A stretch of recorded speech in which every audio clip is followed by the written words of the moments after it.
Let's talk about Netzach, eternity. We're in the week of Netzach, and actually today is Netzach Netzach. So we really want to explore what is eternity, because we live in a world that it's I would say it's almost frightening.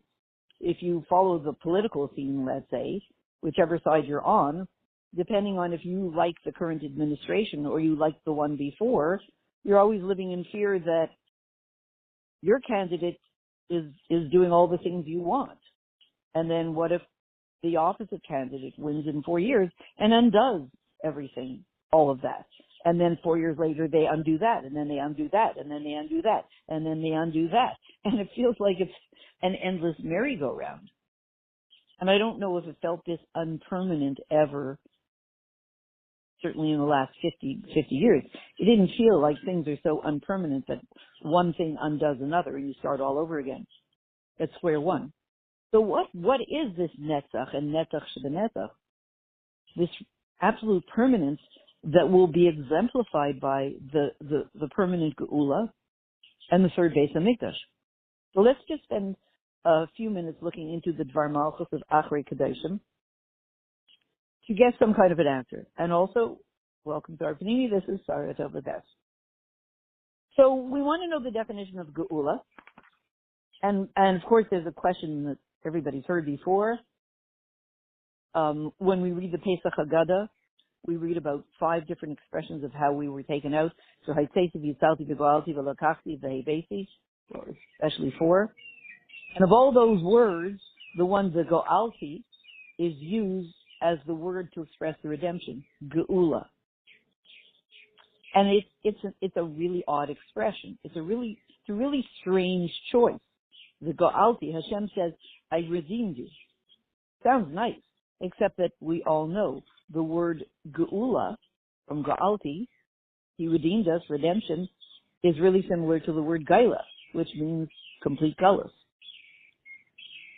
The complete opposite of redemption. In other words, the good stuff, the good name Geula, meaning, wow, permanent redemption, has all the letters of the word meaning horribleness, Gaila, galus, in it. So, Hashem, couldn't you just pick a better word? Couldn't we face the Geula, look forward to a Geula in which it's, excuse me, goodbye, goodbye, good riddance, goodbye, galus. We forget that there was ever a galus. Couldn't we do it that way? Couldn't the word to express our greatest dreams not have all the similar letters to the word Gaila? And everybody knows that when you add the Gaila, specifically, it's a better word could have been chosen. But specifically when you add the Aleph to Gaila, you have Geula. That's a pretty, hopefully by now, common thought that was emphasized by the Lubavitcher Rebbe 30 years ago. So our question is, how do you ever get to something permanently Geulidic? And here's the explanation in Achrei Kedoshim of the year Tafshin Nun Aleph. Geula is nit taiches dracharos gain from Gullus Farlusman dem Levin. Geula doesn't mean when you go out of Gullus, you leave all the bad stuff behind. Goodbye, good riddance. But and you get all the things that you did in the world. Geula does not mean everything of the past is eliminated. You start fresh from that moment. On the one hand, we're told to do that in life.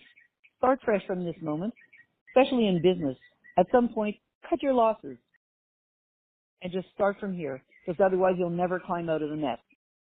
If you invested in a bad deal, God forbid, don't keep throwing more money at that bad deal, because it's just going to become an endless pit. Cut your losses, stop here, forget about the past, and start from this moment. That's considered sound business advice. But here the Rebbe is saying that the Geula is not goodbye to everything we ever did before, but rather, and here is the definition. Because we always talk about Geula, we want to know what it is. Geula means, as the Metzias was the spirit of then verschlaft in Galus. Geula means that whatever was enslaved in Gullus before, does not stop existing, but it becomes freed, redeemed. That's, number one, a revolutionary concept. Number two, it requires a lot of bringing, thinking, delving into, exploring to figure out what exactly that means. Because it's a whole different way of living. You don't leave behind all the old stuff, you transform it. The problem with the old stuff was it was enslaved to a spiritual darkness where you do not see the truth. So you don't need to throw it away. You just need to eliminate the enslavement to the darkness. How do you eliminate this enslavement to the darkness? That we talked about last week in last week's Sikha. You reveal the truth about the darkness, that it's really light with a thick covering over it. There's godliness there. Hashem is shining His light there. But there is such a thick cover that you can't see the truth. So what do? Reveal the truth, which automatically melts the cover off. And then you see the truth. That's Geula. That's a permanent Geula. That's Netzach. You literally lift off the cover, melt it. In fact, you take all the pieces. You take all the elements of this cover that covered over the truth, and you I'll say it in a silly way, melt them down and repurpose them and use them for more Geula. Other than a Molech, who has to be destroyed, most elements of Gullus have been designed by Hashem to be transformed and repurposed into Geula.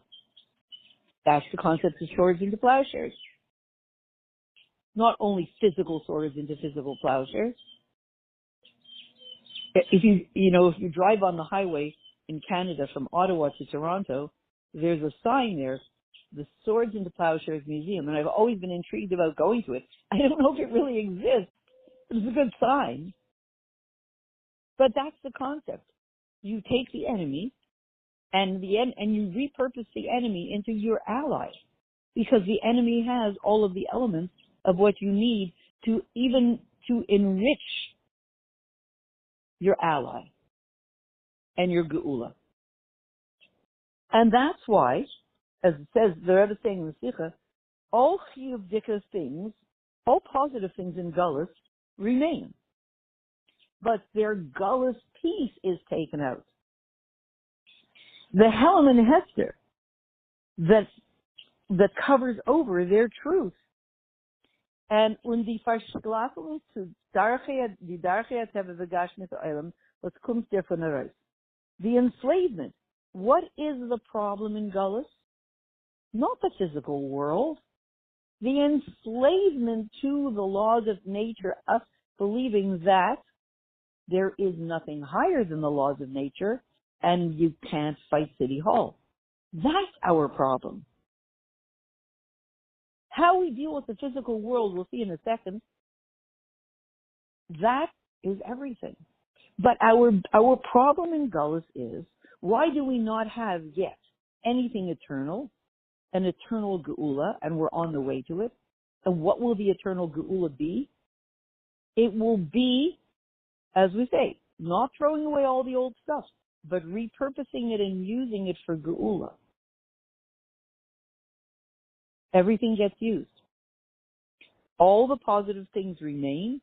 Whatever you built, your anything good in your contacts, your website, your podcast, all of the positive things that you did, your home, your this, your that, your accomplishments.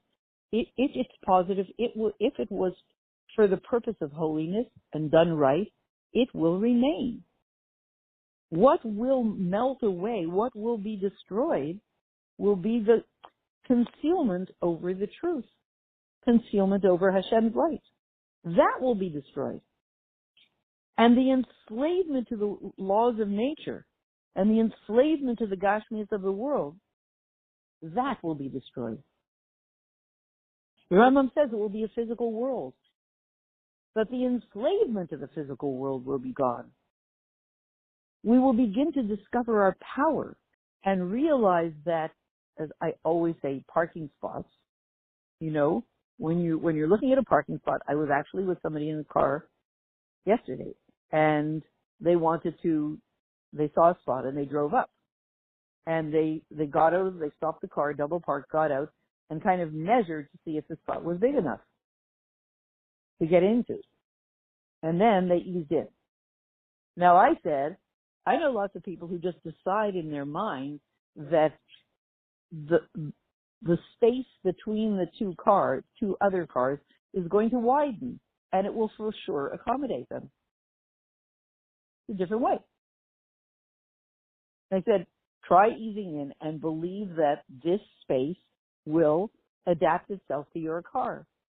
So they eased in slowly, and you have to have holy thoughts. It's not for everybody for homework. So they eased in, and they fit into the spot. Now maybe also, according to their measurements, it would work anyway. Maybe. But our enslavement to thinking that the laws of nature are stronger than us, it's not true. It feels true because we've lived that way for a few thousand years. But if a Jew comes from the essence of Hashem breathes into us his very essence. And the laws of nature come from Hashem speaking the world into existence, a much lower place. How can the lower place have so much jurisdiction over the higher? We come from a higher source. Why are we enslaved to believing that the laws of nature can never move aside for us? Lots of normal reasons why we feel that. Look at the world. Can't buy City Hall. You can't even get the elections in any particular country. You can't even get the Canadian elections to go the way you hope that they would go. Right? Seems like it. Ultimately, God runs the world. So, and again, the Rambam is saying, don't think that in Yemaisa Mashiach there won't be a physical world. Eilam kamin ha'ganayek. At least in the first phase of Yemaisa Mashiach, the world will go. This is all the Sikh of Tafshin and Aleph, Achrei Kedoshim. The world will go in the regular way. The Chachamim say, Ein ben olam hazeh Yemaisa Mashiach, elashibun malchus bildat. The first stage of Yemaisa Mashiach will be a change in how the world powers relate to us. We won't be under the jurisdiction of those world powers, which is interesting what we're going through now. Lots to say about that, but I'll leave it to the listener to, draw some conclusions.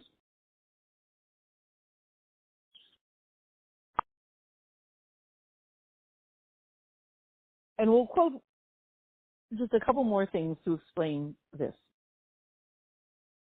I'm reading, I see from Geula Bashtet, I'm going to say it in English. What is the accomplishment of Geula? Not only in the elevation of everything from Galus and everything of the world, but in the Geula, in the second phase of Geula, after we went through the first phase, the Rambam says the first phase is regular world, just a change in the way the Jewish people are dependent on the nations of the world and how the governments work. But how can it be, question that I was asking, how can it be that everything depends on, that even the second phase of Geula is just this word Gaila with an Aleph? And again, the Rebbe is reiterating. From this we understand that the entire Geula, also even the highest parts of the Geula, is connected with an Avaida of refocusing how we see reality. In fancy language, it's called adding the Gaila of Alufa Shel Ilam adding the Aleph of Alufa Shel Ilam into Gaila. Adding a consciousness on a very molecular level, split second to split second level, a consciousness that this world and this whole physical world is God's world. Adding that consciousness actually changes the whole thing. And therefore, it creates a geula from the darkness, in a sense, from the Gaila. And everything of the geula simply lifts up the Gaila, the geula, or the Gaila to geula. So one more thing to pull this all together. If we look at Pirkei Avos, a Perek Shlishi, when it says, look at three things, and your life will be totally different. You won't come to do a sin, meaning your life will be so much more godly, so much more focused, so much more according to what you were created to be. That's all you have to do is look at three. And as it's brought out here in the Sikha, three, besides everything else, is the third base of Mikdash. It's that energy of three. That energy in which something's permanent. Because step one is you're given something and it's beautiful. But if you didn't earn it, step two is you'll lose it, you'll break it. You buy a child a toy, it can be broken within an hour. They didn't have to earn the money for it. They didn't. Step one is amazing. Step two, it broke. Step three, you reclaim it, but with a completely different consciousness. You reclaim it in a totally different way. First base of Mikdash came from above, from Hashem. Second one we earned, we built. Third one has all of that together. Third one is permanence. Or let's say it in what we were discussing before. You have a world, but and Hashem gives us an amazing world, but it becomes so corrupted so quickly. And over the generations, becomes even more corrupted more quickly. And you can just listen to the news. And you understand everything. So the step three is not running away to an island or a mountaintop where there is no possibility of corruption. There's no such place. Going to Mars isn't going to help. Going to Jupiter isn't going to help. Going outside all of the galaxies is not going to help. Once we get there, if we have the same mindset, we will mess it up. And it will be pretty similar within 10 years to wherever we escaped from, planet Earth. That one's not going to work. That's not going to give us a permanent geula. A permanent geula is by transforming all of the stuff that we were enslaved to, all of the mindset that we were enslaved to, all of the ungodly mindset that we thought was normal, transforming that and using every element in the world to reveal the truth of Hashem and the light of Hashem and reveal who we are and reveal what our mission is and reveal what everyone is and how it all fits together and how it's all one incredible godly plan, all exemplified by the word Shema Yisrael Hashem Elokeinu Hashem Echad. When we keep our eye,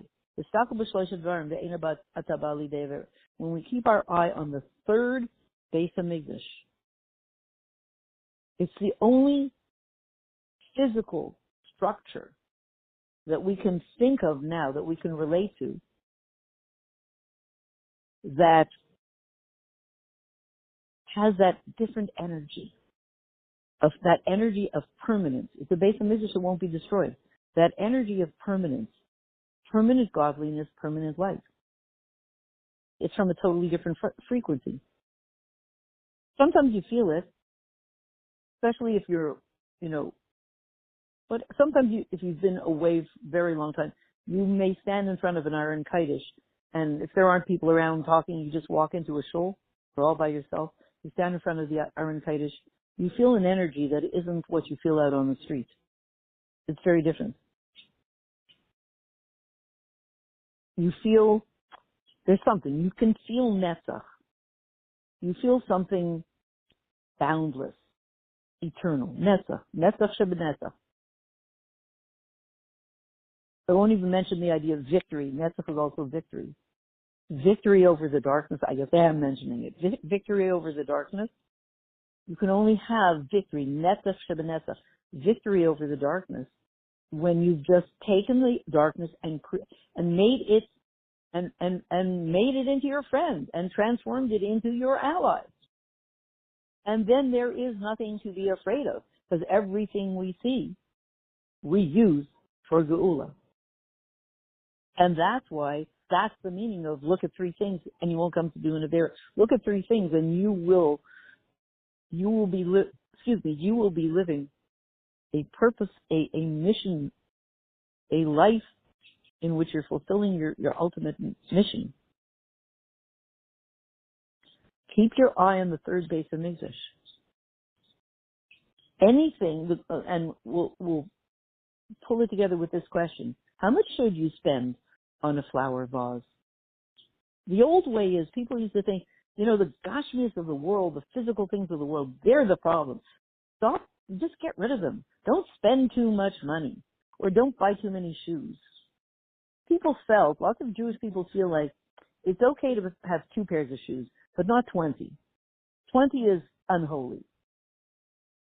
20 is not unholy, and 2 is not unholy. In fact, 1 is, or how much should you spend on a flower vase? $5? $50? $500? $5,000? Some people would say $5,000 it's totally immoral. Even $500 is immoral. Spend $5, spend $50. That would be a moral Jewish life. No. Torah says even 5 cents is not moral unless it's histakel b'shleisha dvarim. Unless the flower vase is being purchased as a part of the third base of Mikdash. 5 cents was too much. 5 cents was immoral. Doesn't make a difference if it's 5 cents or $5,000. Why are we buying it? What is it for? If it's for the third base of Mikdash, if it's to make the world into a permanent place of permanent geula, how much money it costs is not the question.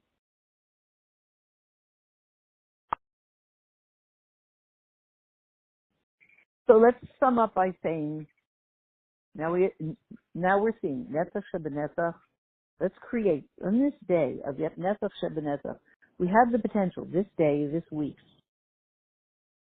to step into a frequency of permanence, to step into a frequency of curiosity. Everything that comes our way, we can curiously ask, this has been sent to me.